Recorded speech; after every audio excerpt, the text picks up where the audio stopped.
Welcome to the CrossFit Max podcast. What is going on, team? And thank you for tuning in. The time is now. You have heard me talk about my second year of half marathon.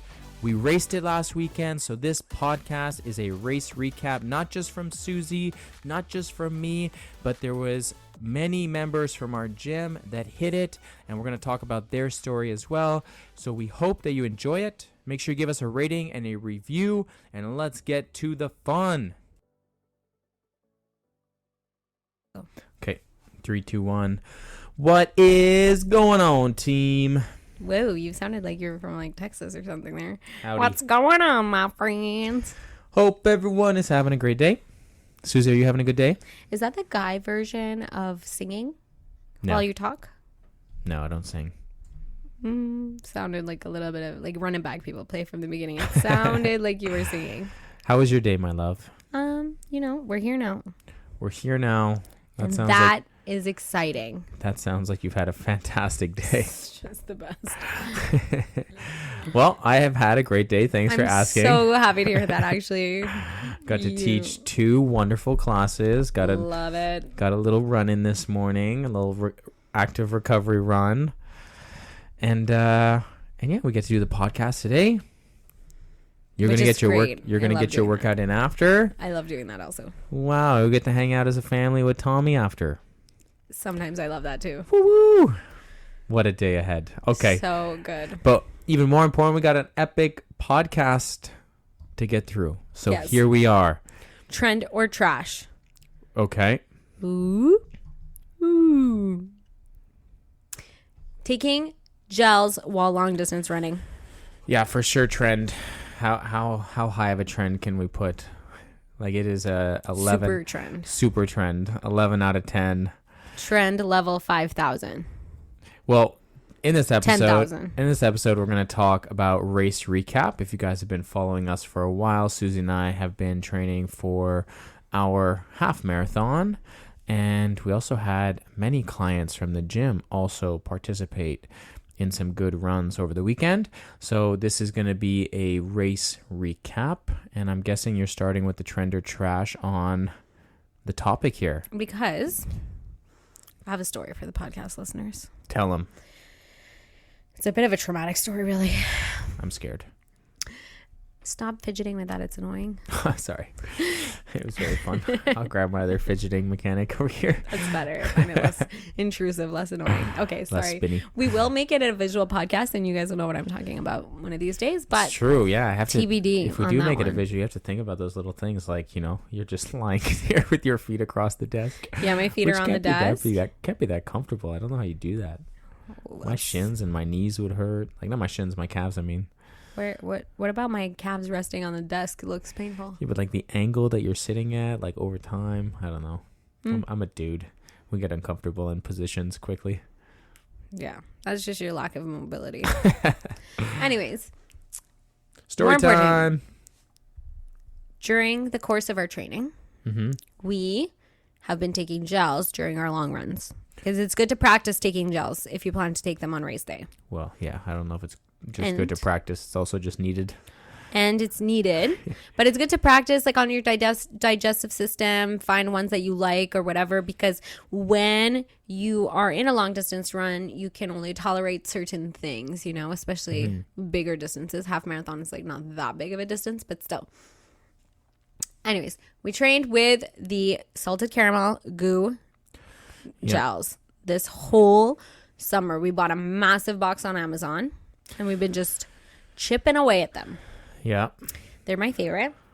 Anyways, day before race day, I go in the box. There's just not quite enough for us to each have 3 on race day. 1 at the beginning and then 2 during the run. And I'm like, no problem. They sell them at Running Room. I'll just go get some. It's not the most cost-effective way of getting them, but whatever. So I go to Running Room. And I walk in, and they're like, "Hi, how can I help you?" And I was like, "Oh, I'm just going to get some gels." And he was like, "Oh, cool. You running Lachine or Pitskins and all this weekend?" Because, all the runners are doing the same thing. Go to the shelf where they keep the gels, and I don't see any goo gels. Like the brand is Goo. GU. GU. Nothing on the shelves. Unit. I like check. Say that. I check all the shelves. I look. I'm like, did they change where they put them? I'm like, excuse me. Do you have any goo gels? And he was like, oh, no. Unfortunately, we had to ship them all to our Ontario locations. And I was like, but why? Yeah, why would you do that? All the races are this weekend here in Montreal. Turns out their label is only in English. And in Quebec, that's actually against the law that like any product that's sold in a store needs to have their label in French. Yeah. And then if they have it in English, they must also have it in French. Like it could be just French or it can be French and English. Mm-hmm. And since their label wasn't in French, they were stripped from the shelves. And I was like, what the heck? And I was like, well, do you know if I could get them anywhere? Because I really am attached to my goo gels. Mm-hmm. Yeah, and he was like, try Decathlon or Sport Experts, 2 other sporting goods stores that were not too far away. So I drove there, checked both, same story, stripped from the shelves. So that was off to a good start for me. I was pissed. How many did we have? We had 4. We had 4. We needed 6. Mm-hmm. Anyways, I called my dad in a panic, as you do when you have these types of emergencies. Papa Miller. And Coach Papa Allen. Miller Coach Allen knew that his friend, his running friend, really likes goo gels. Mm-hmm. He hit her up, and she had 2 with our name on it. Does your dad not take those? No, he takes the chia seed, human, okay. Whatever. He takes different ones. Mm. Anyways, all this to say, his friend hooked us up. I drove all the way to her house in the evening and picked up her 2 gels. Shout out the friends. Devora. MVP. Yeah, and I didn't even have more than 2. I know. I saw that we had 1 left over, and I was like, well. Anyways, I used all 3 of mine. I thought we had none. So, yeah. Anyways, shout out to Devora for being the MVP of the race here. I don't think I could have done it without her. So the freaking first of all, if you're doing any sort of long distance endurance race or swimming, biking, triathlons, running, like all the things, like you should definitely be taking some sort of gel. It is a no-brainer for boosting you up in your energy. It is the real deal. You know when you don't have them in your system, and then you know when you do have them in your system. Just feel like a little surge. And I remember Sasha a few weeks ago had done a 14K, and she wrote in her thing that she didn't have any gels with her. And I was like, Sash, you have to have anything more than 12 kilometers. You should probably have at least 1 gel, at least. And yeah. But yeah, so let's get into today's. That was random. There was no point to you talking about Sasha just now. Yeah, well, she what I was saying is that you should definitely have gels if you're doing any sort of long distance. And Sasha was a person that, she didn't know that. She didn't know that, and then since that moment, she had gels for her half marathon this weekend, and yeah. Full circle. Got it. We tied the knot there. Yeah, sorry about that. Yeah, you just left us all hanging. And you're like, okay, moving on. Yeah. I'm like, what happened to Sasha? Yeah. What happened to her? Is she okay? Sasha is still with us. We'll talk about her after. We'll talk about a few of the others. Okay, perfect. But yeah, anyways, gels, goos. I mean, bring goos with some French labels, please, because we definitely need them for next year. Well, you can still get them on Amazon, luckily. Oh, you can? Yep. Ah, gotcha. And for anyone wondering, the salted caramel flavor is the best. Nah, the chocolate, what do you call it? I was going to say fondant, but it's not even... it's not fondant because they don't have French. I thought it was fondant the whole time. That was so good. I wish we could do a live replay. I would just love to watch. Just replay that. I would just love to watch you do that again. Chocolate. All right, goofball. Fondue? No, it's not fondue. Chocolate fudge? No, it wasn't chocolate fudge. I think it's just chocolate. No. Fondant? Is that an English word? Okay. Well, anyways, the chocolate was definitely the best flavor. Followed by the salted caramel, but the chocolate whatever flavor couldn't get on Amazon, and so we just ordered it was much cheaper on Amazon, so we just got the salted caramel. And then record rib. Wow. You got that out, sort of, barely. Can't wait to go find out what the actual name is. You heard it here, folks. Yeah. Okay, race recap. Okay, you start. Let's start from weeks before. Quick recap on beginning of the season. Last year, I did my first half marathon ever. I wanted to hit that goal of being able to run 21.1 kilometers nonstop. Right. That was my goal. Hired my father-in-law, aka Papa Miller, aka Coach Allen. Yes, all the same person, guys. All the same person. I only laugh at this because Max was like, "Hey, like, do you want to hook me up with Coach Allen?" I was like, "Yeah." And then I think, what did he say again? He's like, Papa Miller or Coach Allen or something. Yeah, exactly. And I was like, "Oh, that's the same person." He's like, "Oh."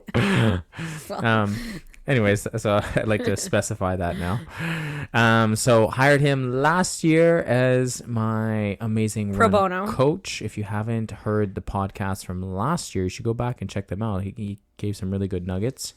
And yeah, so last year we prepared 16 weeks to do my first ever half marathon.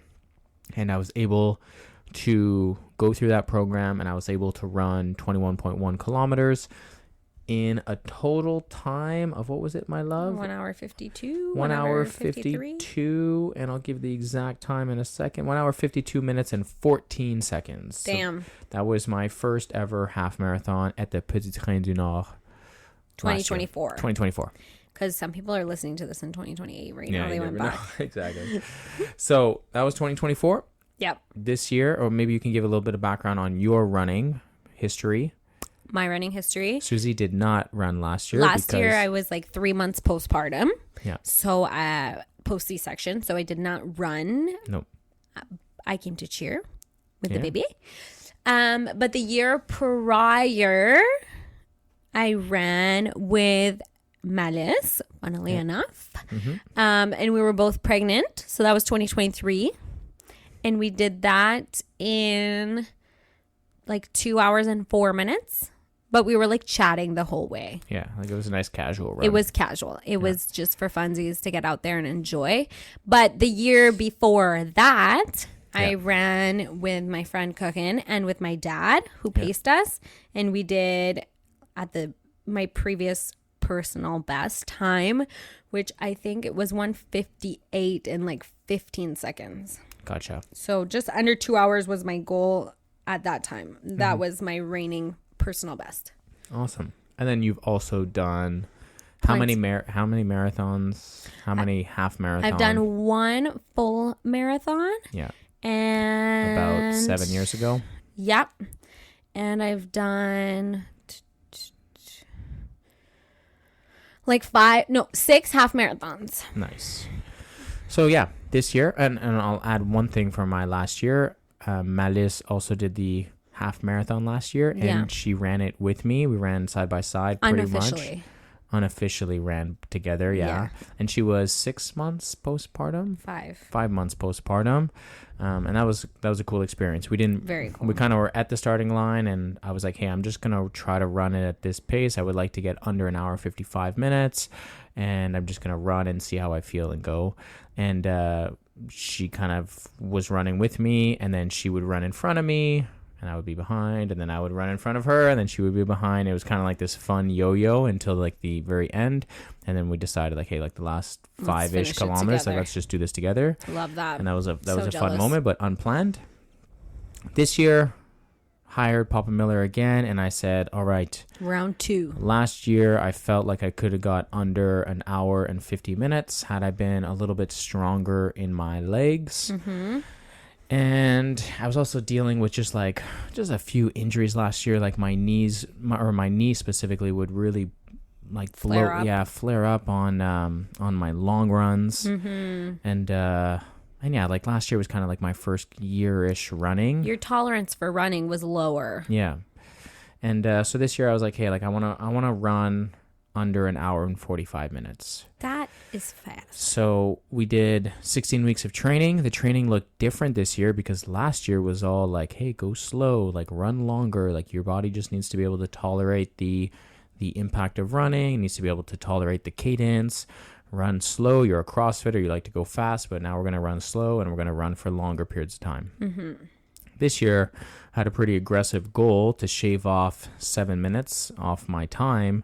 And it was like right from the get-go, like straight into hard intervals, speed work, long distance. I was doing 3 runs per week. And I actually enjoyed this training program a lot more than I did last year. Why? I feel like because of the speed work, I had a more specific objective. Yeah, you have like a numerical objective. Yeah, like last year, my mindset was I just need to be able to run for 2 hours. And if you think of it, like you think about it like that, to me, it's like long. Like it's long it's a lot to think. Stomach, especially when you're used to CrossFit, which is like a 1 hour class. Yeah, and you're just like, you're going through it and you're like, it's okay. Like you don't have to go fast. You just got to go for long. You just got to go slow and you got to go for longer periods of time. And it was just, just let the body ease into it. Versus this year, I think actually this was a much more challenging year, like far harder than it was last year, but way more fun because I had specific tempos I had to follow, you were attacking your training, specific strides I had to follow. Right. And it was a lot more engaging mentally, but it was a lot more challenging physically as well. I'd also say that we had much hotter weather this year than we did last year. We had some pretty big heat waves over the summertime this year. And this summer was hot. Yeah. Mm-hmm. And I mean, even the weekend was really, really hot for a weekend in October. Race weekend, you mean? Yeah, for race weekend. Like last year, I remember being frozen at the start line. Mm-hmm. It was 1 or 2 degrees in the morning at 7 o'clock, and you're just frozen. And when we got to the start line today, it was almost 15 degrees and quite sunny. Yeah. But anyways, so this year I trained specifically for 16 weeks to get an hour and 45 minutes. And you talked about it for 16 weeks. Yeah. Yeah. You spoke it into existence. You manifested the shit out of it. Yeah, I did. For you, my love. Just kidding. For you, my love, how was your training? Give him a little background on your training. Yeah, my training. So I have like a running background, let's say, or base, but during my pregnancy, I didn't find running very comfortable, and postpartum, I wasn't running, and then it was winter. Yeah. So I only kind of put the running shoes on again this spring for the first time in like a year and a half. Yeah. So we started the season with a 10K race. Than that, no? Like 2 years. Yeah, I was gonna say 2.5 years. Yeah, because it had been a 2.5 years. You're right, because I was pregnant for a year. So it would have been like 2.5 years. Yeah, just because of the seasons plus the pregnancy and the postpartum. So I hadn't run in a long time, so I kind of felt intimidated by running because it was like foreign again. But this year, over the winter, I had been like sending it at CrossFit, and so I was feeling like I was in really good shape in the spring when I kind of started to like pull up the running shoes. We did the 10K race in Ottawa, and it was the first time I had run a race by myself, and I really tried to push myself, and I was super thrilled with my results. What was your time for that Ottawa 10K? We did that in May. 51 minutes. Nice. So I really I had nothing left in the tank, I gave it my all, but it really gave me a lot of confidence to get back into running because I hadn't ran in so long, and that was like my second best ever time in the 10K. Yeah. So then still, I would say this running season, this summer that was training, I focused a lot on CrossFit. Really, really, really been super passionate about CrossFit at the moment. And I made sure to sprinkle in the run training, being mindful that I had a half marathon to prepare for, but it was definitely not my primary focus. So I was running with the run club every Sunday, which is like about a 5K run. And I was doing one other run during the week. And I tried my best to make it a long-ish run. So at least a 10K, something that was like about an hour of running time or more. How many weeks of that did you do? I don't know, like six maybe? Yeah. Somewhere around there, 6 to 8 weeks. Yeah. 6 to 8 weeks. Wasn't really planned, but it was, about 6 to 8 weeks. I did about 6 to 8 weeks of, let's say, like 3 to 4 runs in a 2-week block. You know, like some weeks I was able to get more runs in, and other weeks I did like maybe only one. 3 to 4 runs in a 2-week block. Yeah. Gotcha. Yeah, because sometimes I was only doing 1 per week, but like in the 2-week block, I was able to get that 3rd one in. Yeah. So it was definitely not my primary focus, but I was absolutely sending it in my CrossFit training. Yeah. Like I'm training 6 days per week, and on the Sundays I would do run club, and then I would immediately do the next 1 hour CrossFit class. Yeah. So I wasn't like I was training for multiple hours at a time, and so my fitness is better than it's ever been in my whole life. Yeah. By a lot. Yeah. By a lot, yeah. But I wasn't specific run training, let's say. I would say maybe a month out from the Pits Trains now, I kind of established in my head, like, I think it's realistic for me to try and PR. Yep. My which half is 158? Which would, if I would have done 157 or less, that would have been a PR. A PR. So let's bring them to race day. Let's do it. Saturday morning. Here we go. 4:30 a.m. 4:30 a.m. Alarm goes off because we have about a 50-ish minute drive to get there, to get onto a bus that's leaving at a certain time, and that bus is taking us to the start line. Yeah, it's kind of cool how like they have point to point. Yeah. At the Pits Trains now. So the Pits Trains now is more well known for probably 2 reasons. Number 1, it's mostly downhill. And number 2, it's got like nice scenery, like October in Canada or even in Quebec. It's on a very narrow trail through like the woods. The woods, I guess, the forest, I guess. Yeah. And so the trees look Nature. nice. Yeah, like the trees are nice, and the trail is nice. Like it's not cement for at least most of it. I don't even know what would you consider that? Like gravelly, but not gravel. Yeah. It's a nice run. It's cushiony. Yeah.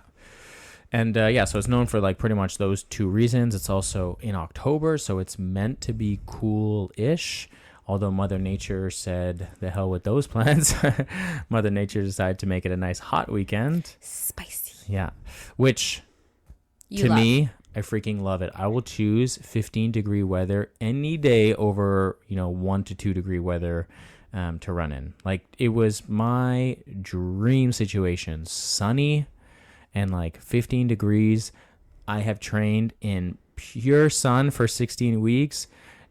Blistering hot outside, 30 to 40 degrees. Brandon usually goes for his runs at midday, like 1 o'clock in the afternoon, when like you're looking down this road and you're seeing waves across the cement in front of you because it's so freaking hot. Like, that is what I spent 50% of my running training doing.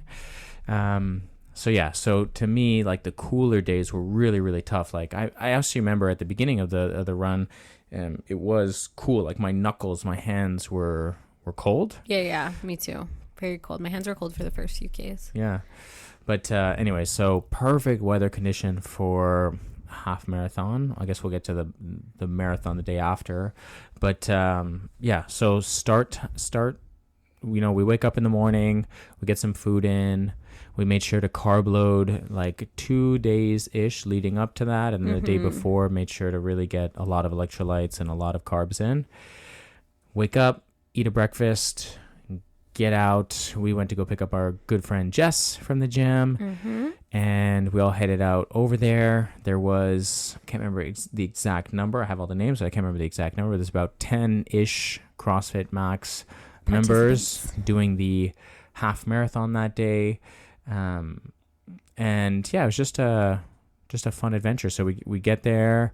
Again, the sun is rising. We're leaving. It's pitch black out, and the sun is starting to come up. Yeah. Got there. Got on our bus around 6:40 a.m. Drive about 30 minutes to the start line, and yeah, take it from there, my love. What was your experience like at the start? Yeah, start was good. We go off in waves, and you Malice and myself were in the same wave. So we were kind of sticking together at the start. Yeah. Your goal? My goal from, like, by the time we reached the start line, my goal in my head was, I really think I can do under 155, which would be like a 3-minute PR for me. Yep. And give them a per kilometer pace for what that is. 155 would be like a 5 minutes and 27 second kilometer pace average. Which was my goal last year. Yeah. And I told myself, you know, we were talking at I was like, oh, like, you're going to get to see me finish. So, whatever, you'll have about 10 minutes, you know, if you're doing an hour 45 and I'm trying to do 155, you'll have about 10 minutes before I finish. Yeah. But I said, unless I'm faster. And I think in my head, I was kind of like, if it really goes well, I was thinking in my head, like, I can beat Brandon and Malice from last year. So, like, I knew you had done, I thought it was like 153. Yeah. But I knew you had done around 152, 153. And I was like, if it really goes well, I can, like, be around then. And that would be a nice crush of a PR. Night before the run, I'm ChatGPTing paces. And the night before, when I was going to bed, I looked up pace per kilometer to do a 155 half marathon. Yeah. And I knew it was 5 minutes 27. Yeah. And then I just, you know, just in case, I put in ChatGPT pace per kilometer to do an hour and 50 half marathon. And I knew that was 5:12. Yeah. And when I saw that 5:12, when I looked it up the night before, I was like, okay, that's a bit of a, for me, 5:12 per K is going to be maybe a little unrealistic. So in my head, I was like, I'm targeting to look at my watch and see always that the average pace is between 5:12 and 5:27. Yeah. Then I knew I was going to do like a massive PR if I did that. Nice. That was my mental math strategy going in. So 3 of us get to the start line. Malice and I have been kind of chirping at each other because Malice has, like Susie, just absolutely been crushing her CrossFit, smashing it. She has been loosely training for running. She has done a few runs. I think she did join us on the some of the run clubs. Yeah. And she did a few long runs throughout the process. Like very similar amount of running to me. Yeah, exactly. And she was like, you know, I'm just going to keep up with you, or, you know, and I was she was just making jokes like, you've been done doing 3 runs a week, dedicated 16-week program, but, you know, we'll just run together. Yeah, we'll do like last year. We'll just run together and be like, fuck off. Shut the fuck up. Yeah. But, like, to be honest, like, Malice has absolutely been crushing her fitness overall. Like, she has been really dedicated to her CrossFit training and stuff. And she also has a much bigger background of running than I have. Like, she has done several half marathons. Has she done a marathon? No, she hasn't done a marathon, but she's done several half marathons. Like, she has a background in endurance. So anyways, yeah, like her previous PR half marathon is like 1:47, I think. Yeah. So to run an hour 45 minutes, you have to run at about 5 minutes per kilometer, slightly under that. Like, if you want to get under it, like 4:59 per kilometer is kind of the goal. Okay. So that's so fast. At the beginning of the start line, or like during the morning, like Malice and I were just kind of talking, like, just follow with me. She had done a 10K of like 3 weeks prior, and she had run a 4:30 pace for 10K, which is so freaking fast to be able to run for 10K. Like, it's a savage time. And I was like, you have the capacity to be able to run a 5 minute, at least for 10K. So just keep up with me. You'll be able to not feel absolutely wrecked, because if you go from a 4:30-ish pace to a 5 minute pace, like, you're going to be totally fine at the 10K. You'll probably be tired, but you can still kind of manage. And Malice has the fitness level to not die, to be able to just slow down and keep going. Yeah. So... And the mental toughness. Yeah. So, you know, we ran we ran with the plan of like, let's run this shit together. Stick with me. Like, we got this. We can do this. She kept joking that you were her pacing bunny. Yeah. You know, then, she was like, you'll know. And it was very like, hey, like you're gonna run with me. I'm gonna probably carry you for a little bit, and then there's gonna be moments where I'm gonna be like really like struggling, and then I'm gonna look over at you, and then you're gonna carry me. Like, that's just what's gonna happen. It's gonna be unlike last year. It was like this yo-yo. Yeah, you were kind of like, hey, we're gonna go unofficially running together last year. This year like, was a plan. Let's run this shit together. Let's do it again. Let's crush our time from last year, and let's feed off of each other's energy the whole time. Yeah, she's a savage. Just so everyone knows, she doesn't run with a watch. Yeah, that was kind of interesting. Yeah, so and she has watch. Literally no fucking idea what pace you're running at. Yeah, so it was kind of cool. Well, you know, she knows from her body how she feels, but so we take off, and you know, I remember doing this last year, and I just forget how it feels. I feel like it's one of those things that happens in the moment. But when I was training, I never really trained at a 5 minute per kilometer pace for a long period of time. When I was doing my long distance runs, it was always like 5:20-ish pace. You know, when I did the 18Ks, I did 22Ks, I did 24Ks. The highest run I got up to was 24K, and I never ran faster than like a 5:20, 5:30 pace. So, but I've done plenty of like hard intervals at 4:20 and 4:30 and hold this pace for, you know, for X amount of kilometers. Like I've done 10Ks at holding a 5 minute pace or a 4:55 pace. So, but I've never done that 21K at that pace. So I always know that like whenever I'm running like a 5 minute per kilometer, it's not an easy pace. No. So I'm expecting it to be really hard right from the beginning. And as soon as the freaking 3, 2, 1 go, and you start to see the lineup of people in front of you start to take off, and like you play your music, and you always have like one banger song on to like really freaking like fire you up to go. It's like you start the run, and the Petit Train du Nord is just a little uphill at the very beginning. Like you gotta go up this like little hill, this little kind of turnaround area, and then for the most part it's downhill. But I remember thinking, okay, gotta get into the base, like get it at 5 right away. There's a lot of people like just maneuver around them, like get to the 5 minute pace, and then looking at the freaking watch and being like, oh shit, I'm at a 4:40 pace right now. Like I need to slow down immediately. And I guess that's just the adrenaline and the rush of the moment. And you kind of get carried by the crowd too. Yeah. Like the crowd. Yeah. It's like when you're driving on the highway and you're following the speed of the other cars, and then you look down and you're like, holy fuck, I'm going 120. Yeah. Yeah. Which, you know, for me is fast. For grandma over here. But yeah, so we just go, and like Malice and I are shoulder to shoulder. We're kind of maneuvering around people to try to get into like a good position. And yeah, like we just had the plan. Like I had my music on, she had her music on, and we were shoulder to shoulder pretty much the whole freaking way. And so cool. Yeah, it was really, really fun moment. And I even at the beginning, like there was moments where a bit of FOMO. There was moments where I was like, hey, like let's like not say anything, but just like use my hands to put my hands down to like slow down a little bit, because we're going just a little bit too fast, and just to get into the groove here. And my goal was to keep it around 4:55. I wanted like give you a buffer. Yeah, like a tiny little buffer. And then there were moments where there are uphills on the race, and then there are downhills, and you want to try to take advantage of the downhills, but you really don't want to like crush yourself on the uphill. Right. I don't know if you remember this, but that freaking 5th to 6th kilometer was freaking uphill, and I was struggling, and I felt pretty good for the first 3 or 4K.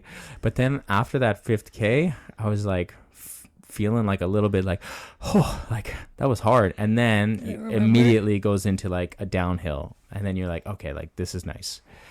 But yeah, we stayed shoulder to shoulder the whole way through. We were holding the pace. I felt like Malice was struggling. I feel like she was having a harder time that first like 10 to 12-ish kilometers. I could feel her trying to pull away, and I was keeping that pace and maintaining it, and I would slow down just a little bit for her to kind of catch her breath, to bring it to a 5 minute pace, to then bring it back down to a 4:55 pace. And And it was kind of a cool moment. Like you're not saying a word to the person next to you. There's no energy for chatting. Yeah, there's like, you're not saying a word. Her headphones are in, my headphones are in. Like we're in the zone, but you can feel the energy of the person next to you. And I think like that was a really cool. I love that. Like experience to go through. Yeah. And then at 7K, I took a goo, a non-French goo, an only English goo. An English goo, yeah. And was it chocolate flavored? No, it was the salted caramel one. So the salted caramel one, and my game plan was I took a maple syrup. It's not a gel, but just a syrup, I guess, a maple syrup. What do you call it? Like a little pouch. Took that right at the start line, like right before going. Pouch.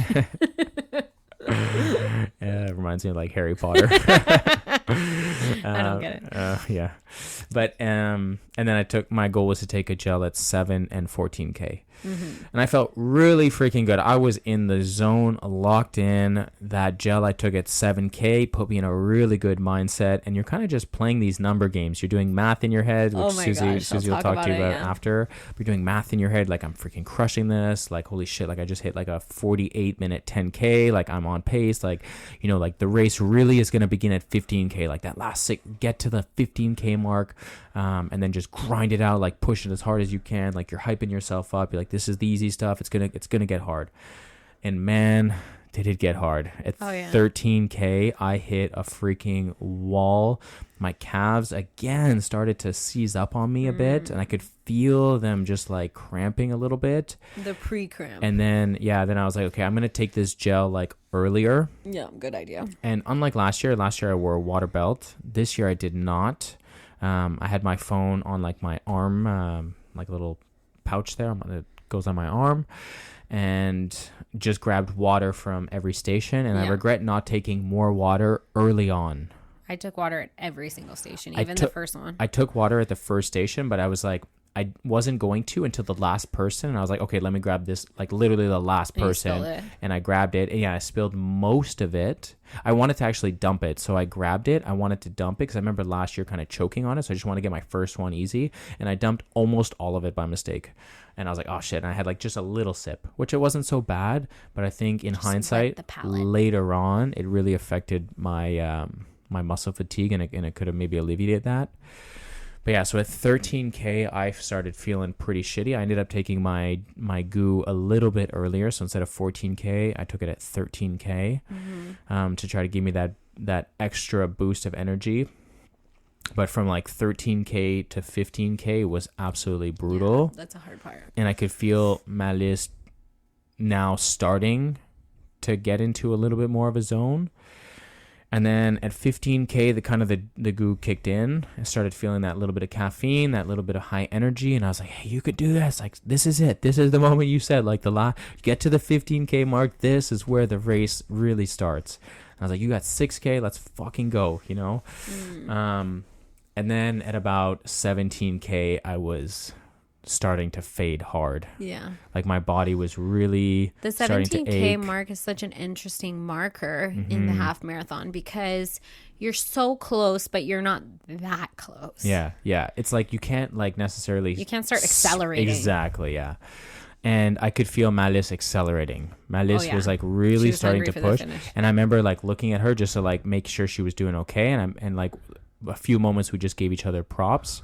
And I remember at one point I was like I said, around like that 14K mark, like fading, like I was starting to really feel it.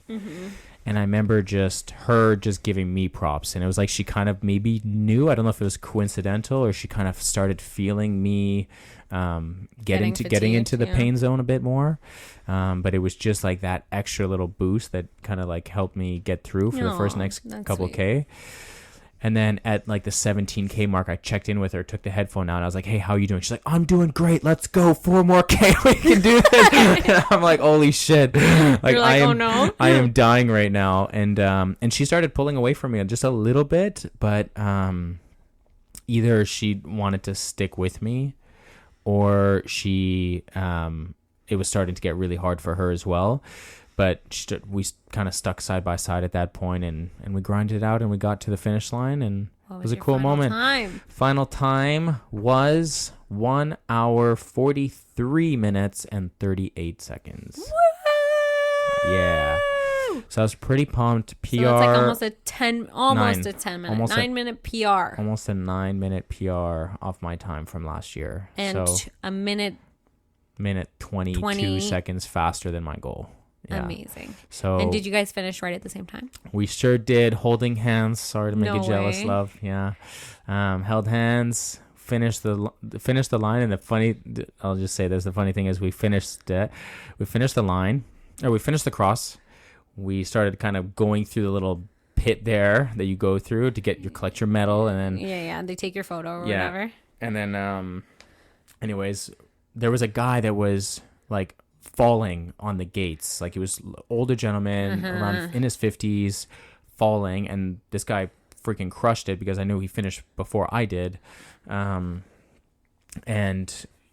so I literally held him. I was like, hey man, like come on. Like I grabbed his arm and his body, but at this point I'm so fatigued that I know that I can't hold him. Like I can't catch him if he falls. So I'm literally grabbing his arm and I'm like using all my upper body because I have no lower body left. And I'm like, come on over here. Like I'm pulling him. He's like, no, here. I'm like, no, like come over here. You know, like we're in a gated area. It's kind of like narrow. Not can't safe, just drop there. So I'm like, get out of this. So I pull him over here and I like laid him down on the ground. I was like, hey man, like sit here. And he kind of like kind of leaning on the wall, and I was like, no, like sit, because I know that if he faints, he's gonna be in trouble, and I don't have the capacity to hold him or to catch him. There must have been a medic not too far. Honestly, I don't really know. It was kind of in that. Yeah. I don't know if there was anyone looking. There was in the area somewhere, but no one in that particular gated area. So anyway, we got there. I was like, no, like lied him down, lifted his legs up, and then Melissa was like, hey, we have to go see Susie. And I was like, hey man, you good? And like he kind of was getting back to me. He's like, yeah, like I'm okay. So I like put his legs. My girl. See ya. She's and like, then, ditch him, we gotta go see Susie. Yeah. And then Melissa's like, oh, I want to go see our time. I wonder if I finished like 1 second faster than you. That would be so funny. And both Melissa and I finished with the exact same time. Chip time. Yeah, nice. Same chip time and everything. Nice. So that would have been so funny. Yeah. Before I get to the next part of the story, I'll let Susie explain her race recap, her story. Okay, so we're at the start line together, and that was the last time I saw you guys. Never made it home after. So no, I talked about, my plan was to go around a 5:20-ish pace per kilometer. And just so like people know, for me in my training, I didn't do any specific speed training or anything, but I did a lot of training runs with people. And so like Madison and I did a few long runs together. I did some long runs with you and like some friends. And those runs, the long runs, were always around like that 5:40-ish pace, but we were chatting. Yeah. So I told myself I'm not going to be talking. So I feel like a 5:20 pace is going to be realistic. Mm-hmm. And I was like, it's early in the run. I don't want to go out too hot and like completely die. Yeah. But something about me is that often I'm a really good pacing athlete. Like I tend to excel in the second half of Metcons, the second half of things, because like once I get going, I can like keep going and then accelerate. But sometimes I finish races in the past and I've been like, dang, like I didn't go out fast enough. Like I left some out on the table. So I was trying to be like conscious of that mentally. It was like going into it. So I was like, okay, don't go out too hot, but like definitely keep that under 5:27 pace if we're going to go for that 1:55. So we start, and my first K was like a little bit quicker. Like you kind of get a little bit excited. Yeah. And also I was in the same wave as you, and people were running faster than me in the wave. Yeah.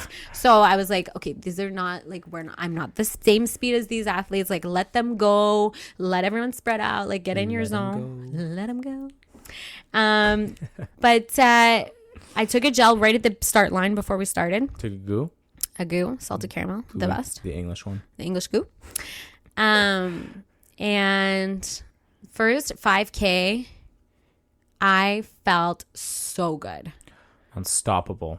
And like in my head, the mantra that I was saying to myself was like, this is so easy. You're not struggling.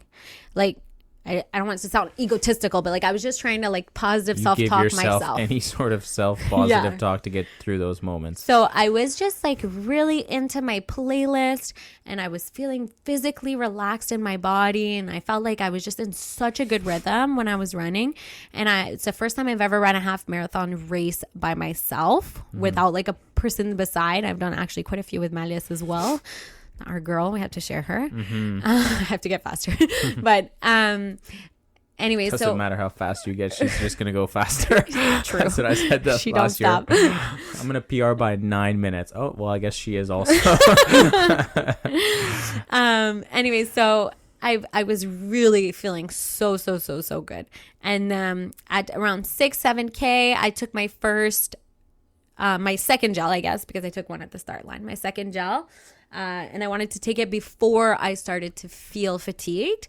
Like in my head, I was like, I just don't ever want to get to a point where I feel like, oh my God, I need a gel. I wanted to take it before I got to that point. Yeah. So I took it around 6K, and around 7 or 8 kilometers in, there was someone around me who was just like breathing annoyingly loud. And like I had my headphones in and I could hear them breathing. They were like, and I was like, bro, like get that checked. Anyways, it was annoying me. And I was like, nothing's going to annoy me. I'm in such a good place. I'm in such a, like, this is the easiest run of my life. That's what I was telling myself. Okay.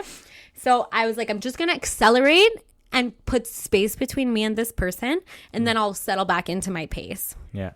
And so I gave myself like a good 500-600 meters, because I was like, I don't want them to catch me back up, because that's embarrassing also. So I was like, we need to make enough space so that I never see this person again in my life. So that was around like 8 kilometers, and I started to feel really good. And I was just like running at my pace that I had accelerated to, which was somewhere around like a 5-minute pace, I guess, like a 5:10, let's say 5:10 pace. And I was like, you know what? This pace is feeling so good right now. I do not feel like I'm struggling at all.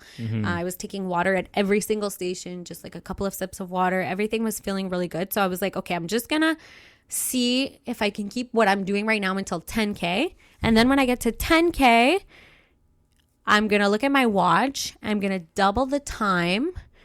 And I'm going to add 5. And that's going to tell me like my predicted time to finish the race. Because unlike you, I didn't have like a specific numerical goal. I had like rough ideas. But I also didn't quite know what I was capable of going into it. So I was like, okay, at 10K, I'm going to do like a little time calculation and I'm going to see. And I think I passed 10K around 56 minutes or something.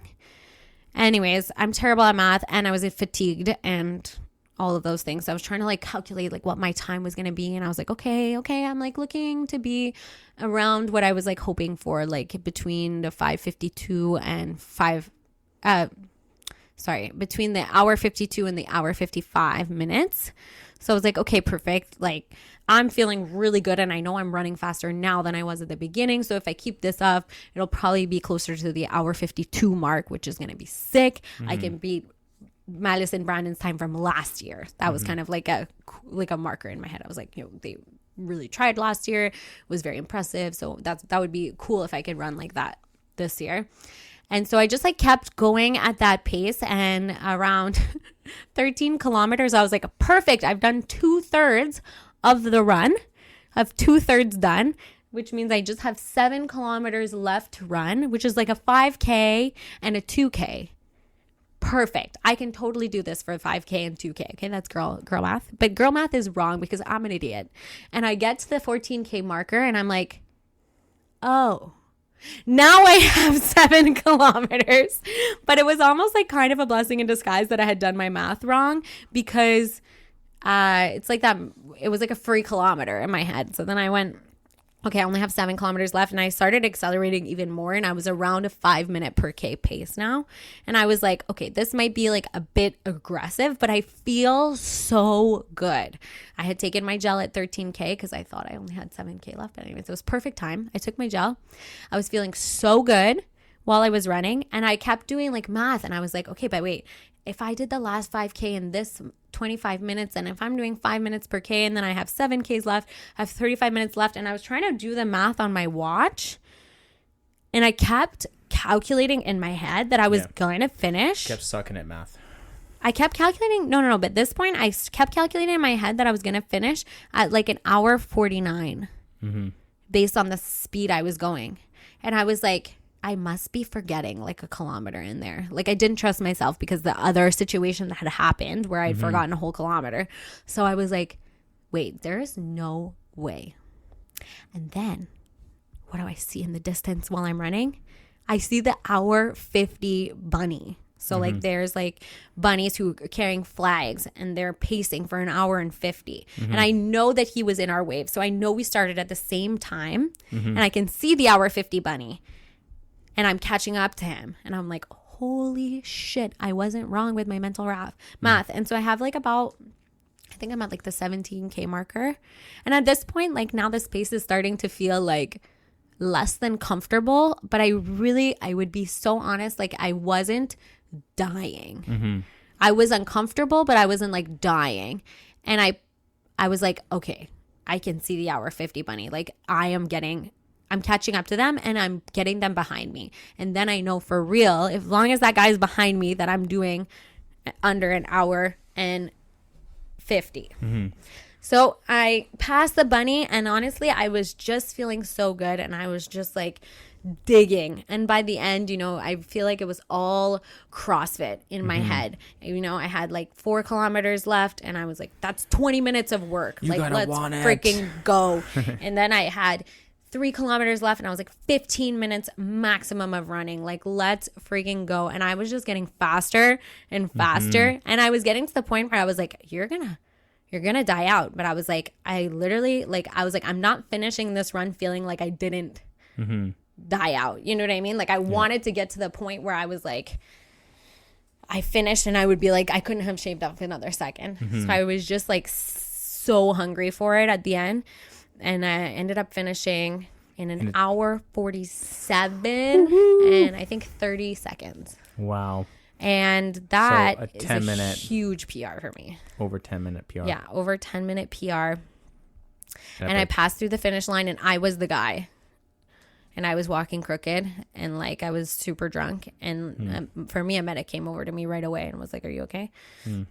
I was like, I'm fine. I'm just need like a second or whatever. And they got me water. And then and when I came in at the finish line, I knew my dad was there with Thomas somewhere and I was looking for him in the crowd. But I also knew that if you had run your goal of an hour 45, that you hadn't finished that much before me. So I wasn't expecting to see you. And in my head, I was like, oh, like Brandon won't get to see me finish because he's not expecting me for another 10 minutes. Yeah. And I was like, well, but like maybe my dad will like be at the finish line, like he'll see me with Thomas. So I was like really scanning for them and I couldn't see them. So then when I passed through the finish line, I've never been happier to have no one there to cheer for me. But I whipped out my phone and I was like, oh, I better call. Yeah. So Malis and I go like, we're like, okay, like let's walk towards the finish line and keep walking a little bit further. Like she'll probably be done in a couple minutes from now. And then my phone rings and I'm like, oh no, Susie's calling me right now. And like didn't even think that you would have like finished the race. I was like expecting like something bad. Yeah. I was like, oh fuck, Susie's calling me right now. Like, and I answer and my freaking headphones are in my pocket. They're still connected. It's not working. I'm like, hello. And I'm like, okay, I think she pocket dialed me. I was like, oh no, like my headphones are like connected. So I'm like disconnecting the headphones. I call you back and you're like, where are you? I finished. I'm like, what? You're done already? You're like, yeah, like I'm so happy. And and is that how I sounded? Yeah, so happy. Me so happy. And then you kind of walked, you're like, I'm walking this way. I'm like, okay, come. And like, yeah, it was cool. And then you had some nice tears. Yeah, it was a very overcome with emotion because I like literal gun to my head. I would have never thought running under an hour 50 was in my cards. So a well-executed weekend from the McDowells over here. Hell yeah. We crushed it. We're not going to do client of the week. We did something fun, which I'll get to in a second. But before we get to that, I just wanted to shout out Malis and thank her for being such an awesome race partner. It was a really cool experience to go through that back-to-back years. Last year was kind of fun because it was like, wow, like she's like 5 years like postpartum, 5 months postpartum, like so inspiring. I was doing my half marathon. It was kind of like this cool, like this nostalgic, like first time ever type thing for me. This year was definitely different. Like we put our head down and we went to freaking work, and it was cool. We didn't say anything, but we felt each other's energies throughout the entire time, and we pushed when the other person was struggling. We were there for each other, and we just crushed it. Shout out to Susie. She did some fun long runs with me, and you know, we threw Tommy in the stroller and did some runs. There was moments on like maybe middle of the training program where I would wake up Sunday mornings and like there would be the run club, but I would go out and do like 10-ish kilometers, 11 kilometers, and then finish the last 5K with the run club. And it was like you guys were really helping carry me towards the end there during those painful moments. And also just you're super inspiring, my love. It's really cool to see how far you've come. Thanks, and that's a hell of a PR. Yo. And it's not like, it's like for my PR, it's cool and it's impressive, but it's not like it's my second run, you know, so it's expected to PR by a nice chunk. Like this is, now you've done several half marathons. And just so people know, I've done 5 of them at an hour 58. Yeah, so it's like they're all kind of close, and you just demolished this one out of the blue. So it's really, really cool, all that training. Thank you. And then also a big shout out to Papa Miller for really putting in his hard work, his execution for this 16 weeks, the plan, you know, his guidance throughout the little discussions we had throughout the process, and the doubts have go on in someone's brain while you're training, or just the little victories of, you know, when I started week 1, I couldn't hold a 5-minute per kilometer pace for 5 intervals. Like I was not able to hold it, you know. I remember week 1, day 1 was 5 intervals of 1K at a 5-minute per kilometer pace, and I failed. I remember. And 16 weeks later, I'm stoked to announce that I was able to do less than a 5-minute. I was able to hold a 4:54 per kilometer pace for 21.1 kilometers, which is insane, pretty epic. So big shout out to him big shout out to you. Thanks, love. For putting out an aggressive goal into the universe and not taking no for an answer. Hell yeah. And for the listeners here, like, I'm someone that couldn't run more than 5K at the beginning of last year. You know, like without stopping. Without stopping. Yeah. Like I remember just running 2K was so freaking hard. So if you're listening to this and you're thinking to yourself, I could never do a long distance run, you're wrong. You can, with the right structure, with the right people around you, and with the right plan. Like, you could really do anything you set your mind to. So yeah, what we're going to do is we're not going to do clients of the week. We're going to do something different. I want to shout out all the people who ran the Petit Train du Nord half marathon, the full marathon, and also we had one person who did the Lachine half marathon. So what I did is I wrote to each of them, and I wanted them to send me, like, in a few sentences. This was funny. I asked them for a few sentences. And everyone sent you 45 paragraphs. Everyone sent me a PhD. Massive book on recap for them. So what I'm going to do is I'm going to go through their words. I want to shout out to each of them, and they're going to say how their experience was. You're going to read it. I'm going to read in their words here, all right? So the first one is Sasha, who was doing her first half marathon. She signed up last year and sprained her ankle weeks before the event, so she actually couldn't even run last year, which was a huge bummer. And this year, she signed up for it again to check it off the bucket list, and she did complete it. Hell yeah. So in a few sentences, she gave me bullet points here. She was how efficient of her. Very good here. So it was the toughest battle of mind over matter I've ever faced as an adult, I think. I cried at the finish line because I couldn't believe I actually did that thing that I had been doubting for months. Pack more gels than you'll think you'll need. You never know how it might feel, even if it's a placebo effect. So those were Sasha's words. So shout out to Sasha for running her first half marathon. Hell yeah. Go girl. Next up, we had Rebecca, who didn't just do one half marathon. She also did a half marathon 2 weeks prior to this. She did the Montreal half marathon, signed up with her corporate event to do the half, and then she also did this one here. Hers is a little bit longer, so I'll try to cut it a little bit shorter here. But over a year ago, when I saw that the gym had started a run club, I was intrigued, so I joined one Sunday morning. It took me 43 minutes to run a 5 kilometers, and she ran and walked it. The next week, she showed up again with earphones and a fire playlist. It was easier than the previous week. As weeks went on, she kept showing up, and she kept doing that for almost a year. I was inspired by the runners in the group and wanted to start training for a half marathon. Love. She signed up for the Petit Train du Nord after a few encouragement for some members. She also did the Montreal one. Also crazy that they were 2 weeks apart from each other. She used the Runna app as her training program, and the CrossFit Max Run Club. Her first half, she was really nervous, and she ended up finishing with a total time of 2:29. Yeah, girl. And then 2 weeks later, she did the Petit Train du Nord and did 2:26. She said, yeah. I hit a wall at the 18-kilometer both races, but the crowds got me through. I didn't walk once. Confidently, I can say I've fallen in love with running. I love how quickly you can progress with a little bit of hard work. Hell yeah. Snaps.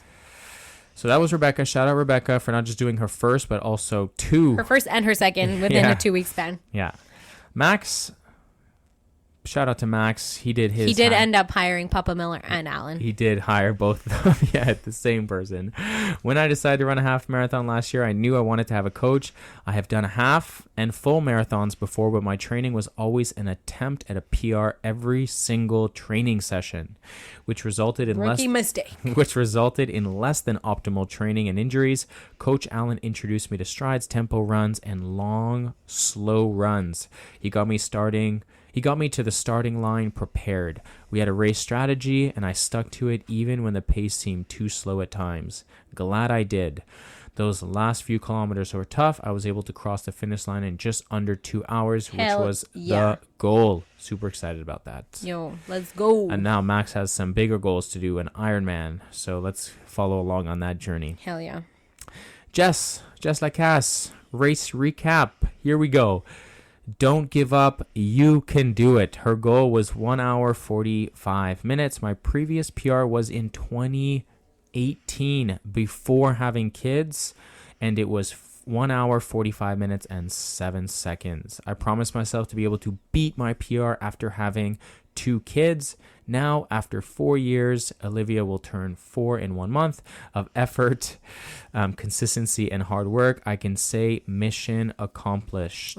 I'm so impressed by my body and what I'm able to do. There's no dream too big. So Amazing. That was freaking awesome. I think she did 143 also, right? 143 something. Yeah, just under 144. So PR after having 2 kids, which is freaking awesome. We had Axel, which was the most impressive time. Oh, he didn't write his time here, but just to give the audience an understanding of how fast he was, he did it in 1 hour, 29 minutes. Savage. First of all, it was truly a wonderful experience. Running in the fall colors was just beautiful. The race went super fast. Yeah, because you ran it fast. Yeah. 1 hour and 30 minutes is literally nothing. My preparation for the race was top notch. I was smiling throughout the race, and he also posted photos today, and he was smiling. He's such a sweetheart. He's such a sweet person. The work with my coach, LP, paid off. Shout out LP. Coach LP. I started with a faster pace than expected and was even able to accelerate in the last kilometers. I finished with a PR of 7 minutes. Axel, the accelerator. We also have Marianne, which was a really... anyways, I'll get to it, but it's really cool reading this. Marianne said, yes, absolutely, Brandon. I've been running half marathons since I was 29. And at 44 years old, this was my fastest ever. I actually had to adjust my training to only twice a week because I also have a lot of goals in CrossFit. The perfect course, ideal weather, and a good dose of adrenaline helped me achieve my goal of finishing under 1 hour and 45 minutes. Fuck yeah, let's go. Hell yeah. Good job, Marianne. That's so quick, man. Joelle did her first half marathon here. Go. I'm not a natural born runner, so running was a challenge for me. I had started running 2 times per week plus CrossFit 4 times per week. As I increased my kilometers, I had to slowly decrease the times I did in CrossFit. I just couldn't keep up the energy level needed for work, family, working out, etc. My goal was to finish the half marathon and not get disqualified, which means she had to get it done under 2 hours and 45 minutes. This was a cutoff time. The race started off great. My pace was was a lot faster than I expected. However, I got to 13 kilometers. My hips were really starting to get sore. I walked a bit and then shuffled my way down to the finish line. After the race, I swore that I would never sign up to this half marathon shenanigan again. Today, 2 days after the race, I'm debating which half marathon I should sign up for next season. Sounds about right. Did she reach her goal? She did, yeah. Hell yeah. Yeah.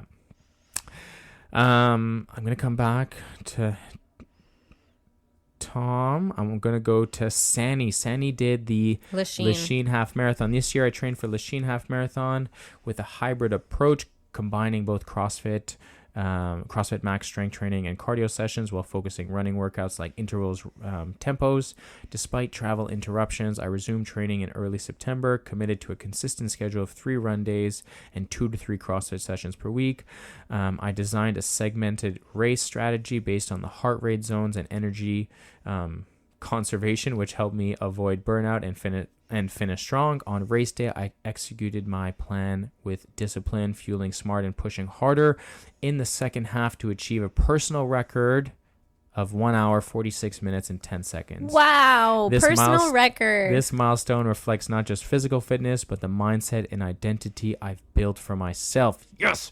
Someone who keeps showing up no matter how I feel, stay committed, gives it their best. Shout out Sani. And then the last person I have here. What about Malice? Malice did not. She gave me too long of one here. We talked about her the whole podcast. But yeah, she. I'll say really quick. These past months, I've been feeling the fittest I've ever been. That race truly consolidated the feeling for me because it showed me how my overall fitness did improved with minimal amount of running. I was able to push hard.